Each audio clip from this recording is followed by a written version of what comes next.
each country, living in Kenya, living in France, their struggles. So it does not mean that just because someone is French or because France is a first world country that, life is smooth and you don't have any problems, the economy is good.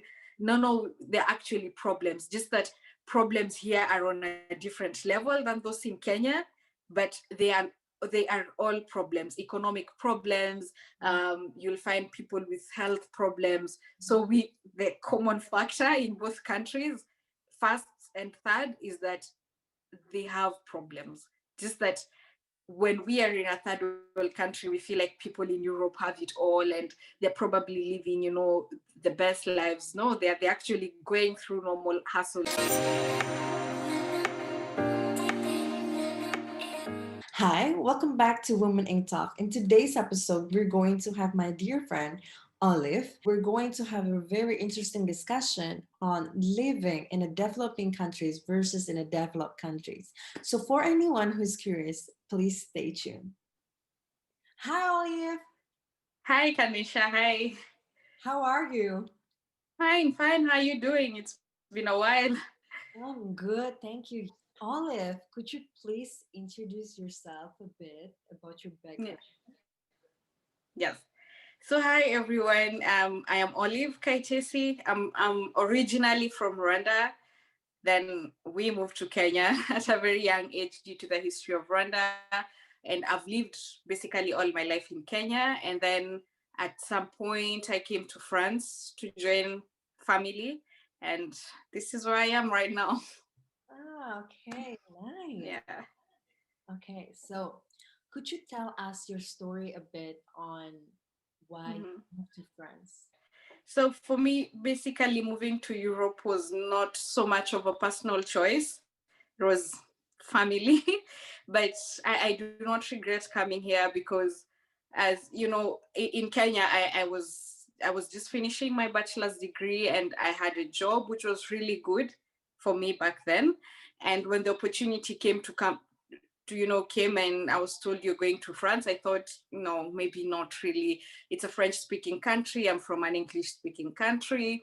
I just finished my school. I feel like my life is starting, and moving to a new country in a different continent will mean that I have to start all over again. Mhm. And I was really skeptical about coming to France.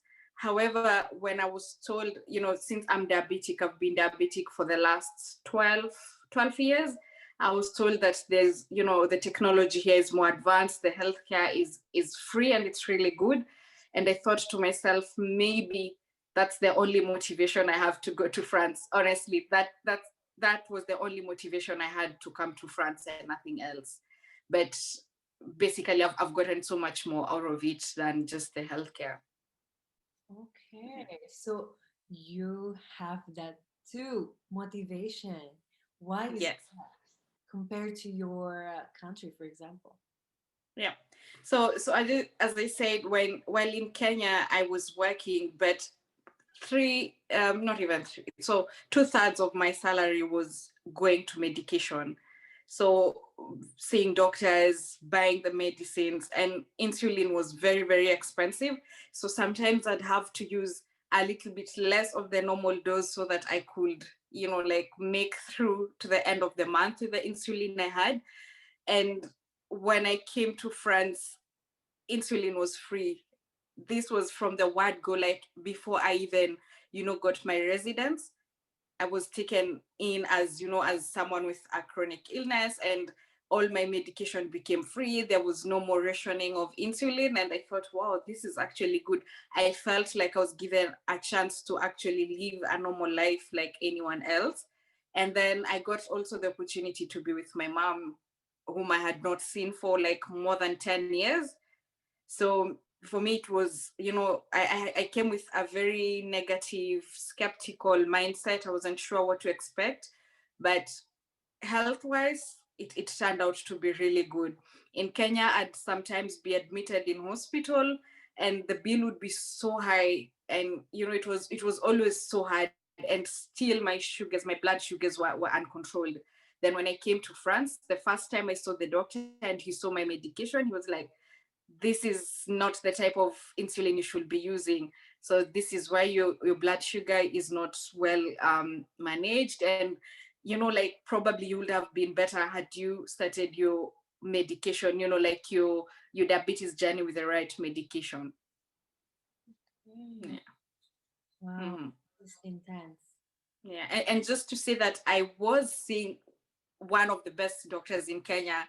So it's not, so I'm trying to imagine probably someone who has no means to even, see such a good doctor, and what they're going through. So yeah, it's such a whole different world when it comes to diabetes management. How do you adapt in France? Wow. So we met in Rennes. So that's the first town I settled in when I came to France, because my mom lived there. And it was so hard. I was depressed. I fell into depression for 4 months, around 4 months, because basically in Kenya I was all hyper, outgoing. I had so many friends. I was working. I was going to school. Like I felt like I had my life in order, and then now I come to a country where I don't speak the language. The only friend I have is my brother and my mom, who was working, like sometimes at night during the day, which was weird because, again, in Kenya, I didn't see that. And for 4 months, I literally fell into depression. I didn't know what to do. The French language seemed so hard. The only thing I would do was probably go out, walk alone, and then come back, which was something I was not really used to. So it was really hard settling in. The first time I went to Rennes to study French was when all things started opening up, because it was a French school with mostly foreigners.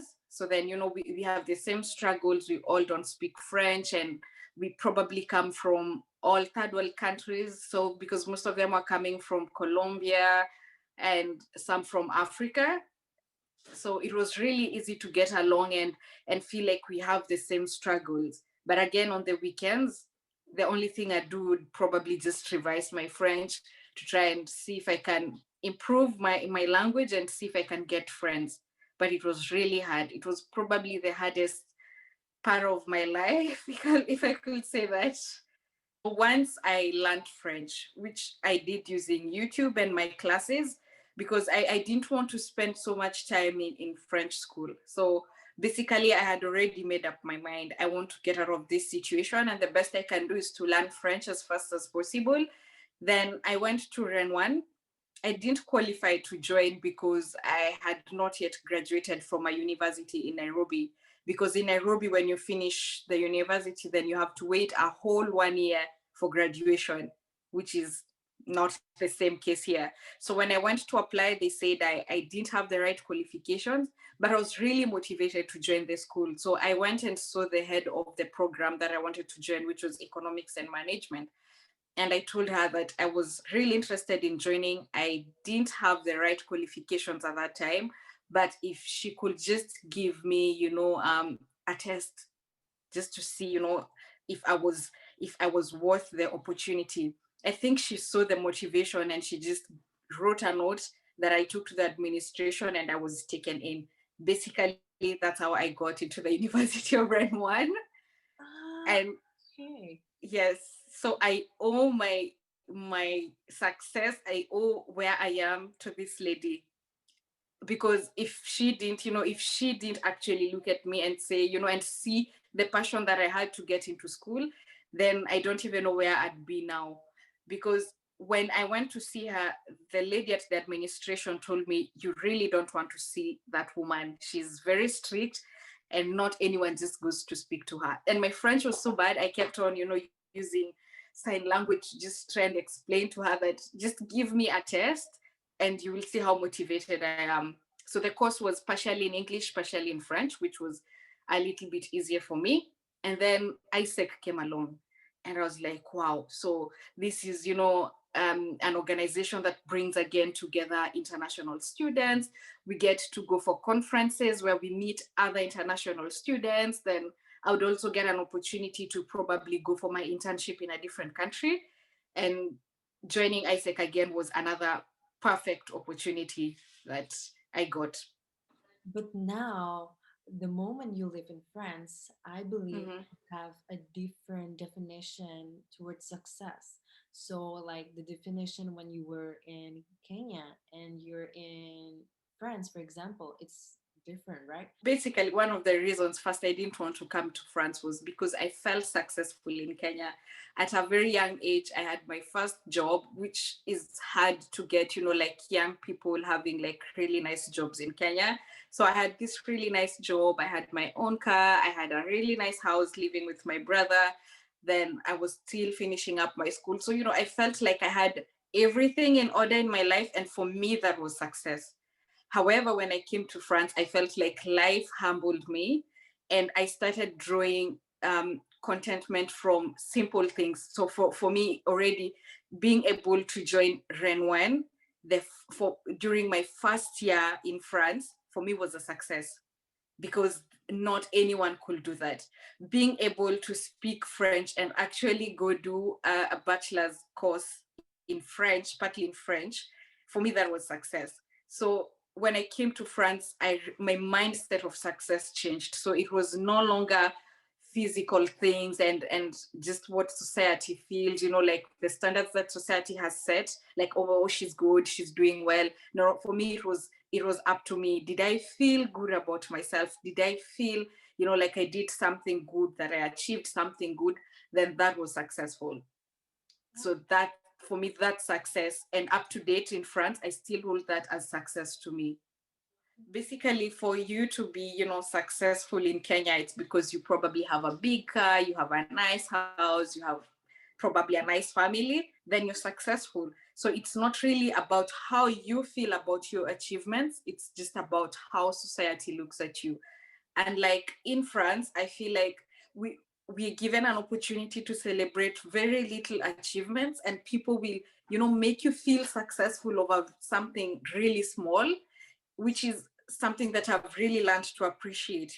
So there are very many successful people that I meet that in a Kenyan context, they would not be anywhere close to being successful. Oh, okay, yeah, yeah, yeah. Yeah. I could totally relate.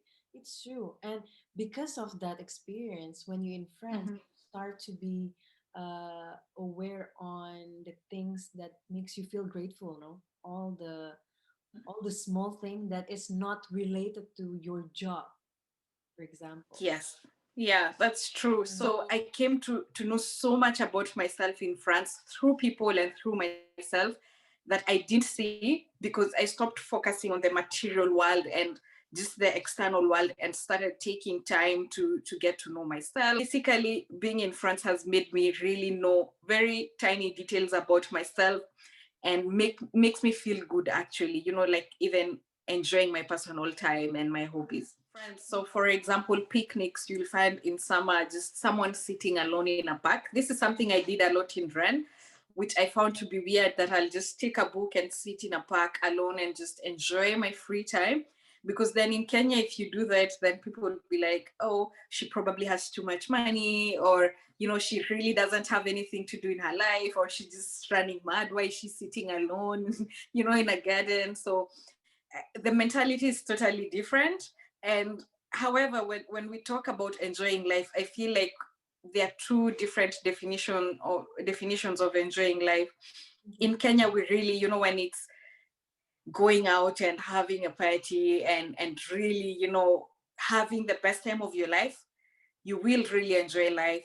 But in France, on the other side, people enjoy life differently, like having their own time, or just in families. So I feel there are those two sides that are a little bit different. But again, when we look at what you just said, in developing countries, in Kenya, we really don't fancy small things like personal time, or just trying to relax and enjoying time alone, because we're always thinking, oh, I need money, I need this and this. And we really can't blame people. I think it's just the society and the economy that forces us to do that.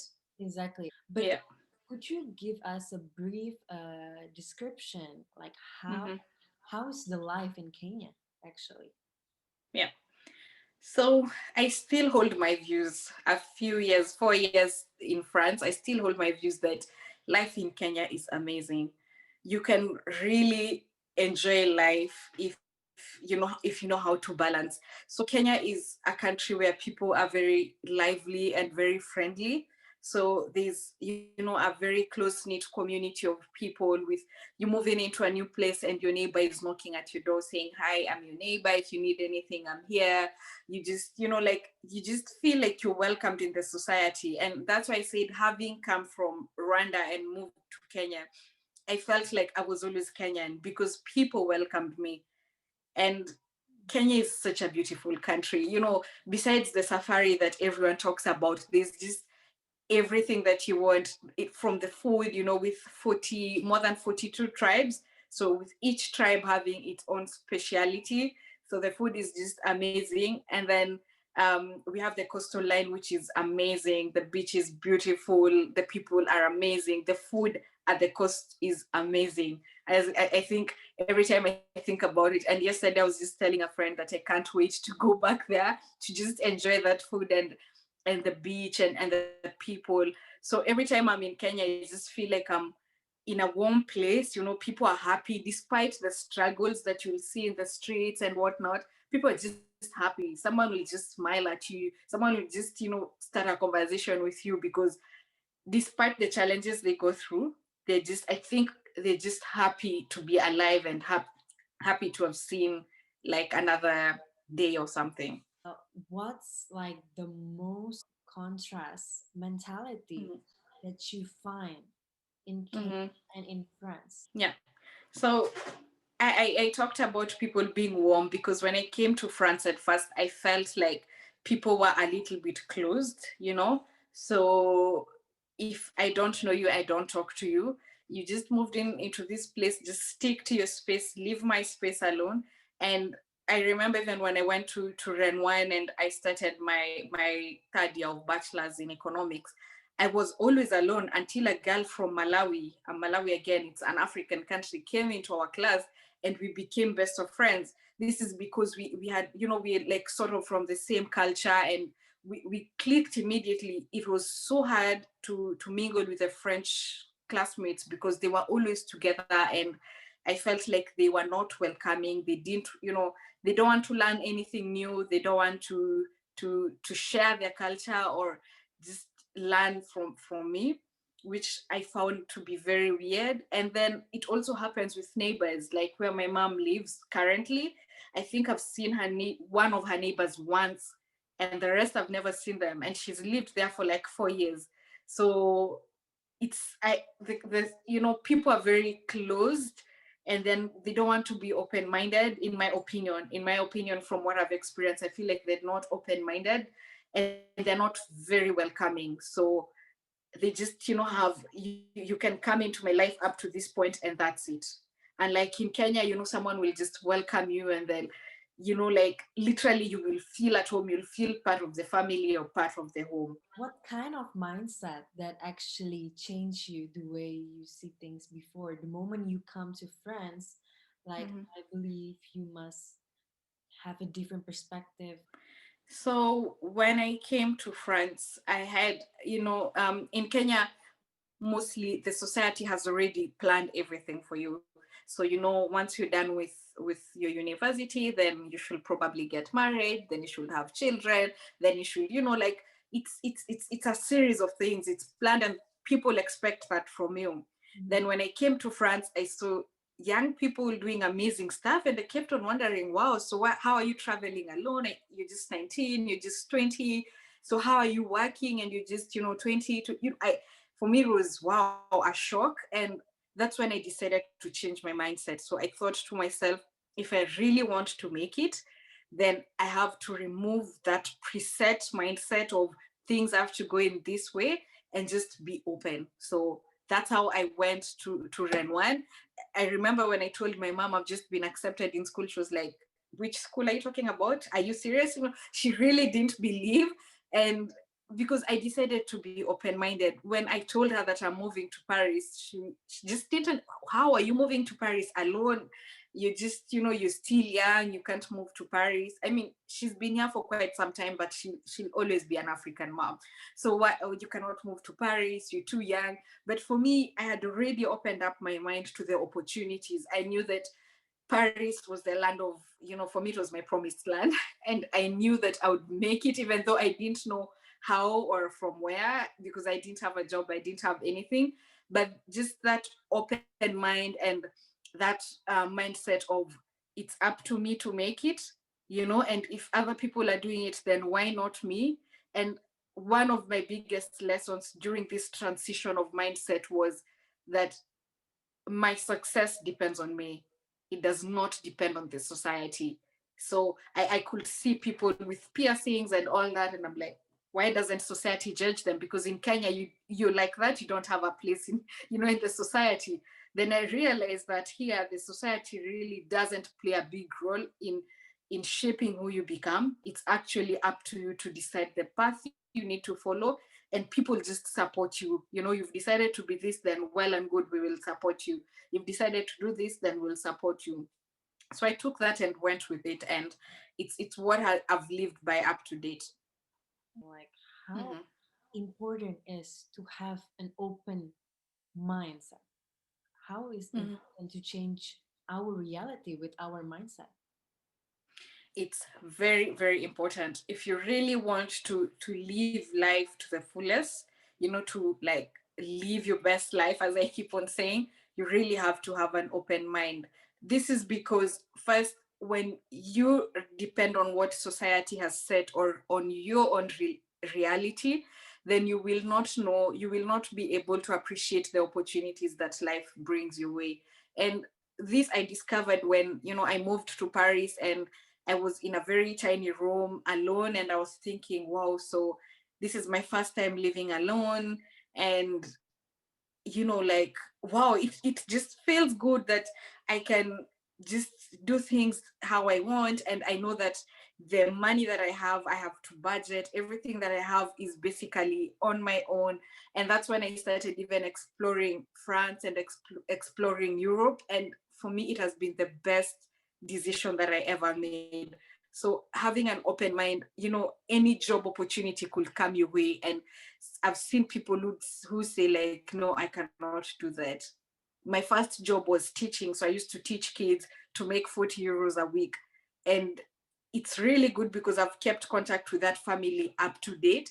And it brought out again another side of me that I didn't know. So I'm thinking, if I didn't accept that job and said, no, that's not my kind of work, or what will people say about me? Why am I teaching kids? Then I wouldn't have, been confident, or I wouldn't even probably have good presentation skills, because teaching also brings that out of you. So I feel like having an open mind and being willing to try is always good, and you will find yourself in places that you never thought you'd be. Okay, wow. Okay, so Yeah. could you give us like at least three uh Mm-hmm. tips on how to start to be an open-minded person? For me, the first thing was reading. I never used to read a lot in Kenya, and it was really not my thing until I started reading. And when you read, you get into the author's life, and you experience what the author is writing, and you feel like, wow, there's actually so much in life that I didn't know. So reading, and then trying to go out of your way, do things that I didn't think that would make me happy, and actually they're making me happy. So read, then try to go out of your way to do things that they don't probably seem to like float your boat, but you never know. Just try and do them. So the third one is traveling. I love traveling, solo traveling or traveling in a group. And the first time I did a solo travel was in 2018, and that was a life-changing moment for me. So, you're alone, you're discovering things alone, you get to learn your limits. And I went hiking alone again, and I got lost in the forest somewhere. And I remember being so scared. But again, I told myself, you're alone here. So you just have to go. And when I got to the top of the mountain, I felt so good, because I was like, wow, I didn't know that I have this strength in me, both physical and mental, to actually get here. So traveling for me has really opened my life, my mind, seeing different people, learning from them, different cultures. And and it has really also helped me appreciate life and what life, and what God has given me and the opportunities I have, because you get to see people in both worlds, very rich, very poor. In And your perspective, what makes a first or third world country have things in common? so great. So on then I will start with the negative side. Negative side is each country. Living in Kenya, living in France, their struggles. So it does not mean that just because someone is French or because France is a first world country that life is smooth and you don't have any problems, the economy is good. No, no, they're actually problems. Just that problems here are on a different level than those in Kenya, but they are all problems, economic problems. You'll find people with health problems. So the common factor in both countries, first and third, is that they have problems.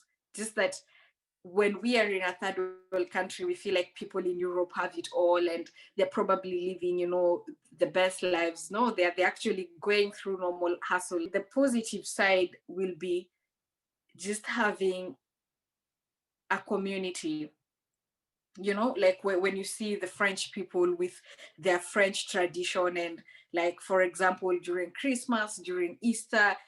So these are also festivities that we have in Kenya. We probably celebrate them differently, but we celebrate.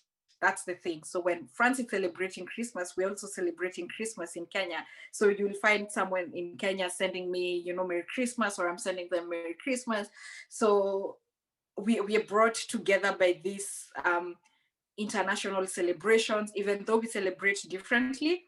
Point is, we are all celebrating something. Yeah, basically people Yeah. have their own traditions. So, Olive, Mhm. what quotes do you live by? Oh, wow. Okay. So one that I keep on saying a lot is, I will try and live my best life. And people keep on asking, what do you mean live your best life? So this means that no matter the situation that I'm going through, and I've seen the cycle repeat itself in my life, that everything I've gone through, the hardships and the good things, they're always building up to something. And then when you're there, it's when you think, oh wow, no wonder I had, like that problem. No wonder I went through this because I met so, and this person helped me to get at this place. So for me, I'm always like, live your best life. No matter what you're going through, no matter where you are, live your best life, because you never know about tomorrow. And the second one, and I have a tattoo on my arm that says it's, I am strong through the highs and the lows in life. So when I'm going through a high point in life, I am still strong and I will be happy about it and I'll celebrate. When I'm going through a low point, I'll still be happy and like know that a time is coming for me to go higher. So I don't know if I can show you. So it's a small mountain with an arrow. So the mountain, when you go up, so good, life is going well. And so here it is. Wow. Yeah. So the small mountain and then the arrow. So it means I am stronger than the highs and the lows. Initially, when I got it, it was basically on diabetes. I'm stronger than the high levels of blood sugar and the lows.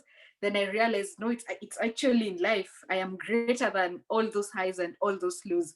When I go through that turbulence, at the end of the day, then I am who I am. It's the same thing whether I was in Kenya, whether I'm in France, I am still Olive.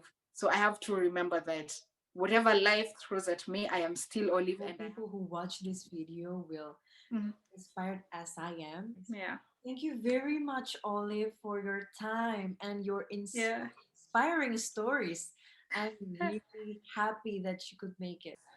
Thank you so much for this opportunity and for your platform, and especially the fact that women, we're never given a chance. I feel like it's still a big deal in this current era for a woman to actually come up and speak up on these inspiring topics. So I really love your platform, what you're doing, and showing us that we are strong women wherever we are, in Kenya, in France, Indonesia, wherever we are strong women, and we can get what we want in life. So thank you for this platform. I hope my story will inspire someone else. And I've also learned a lot from the other ladies that you've had on the show. So this is great. Thank you. Thank you, Olive. Bye. Thank you. Bye bye.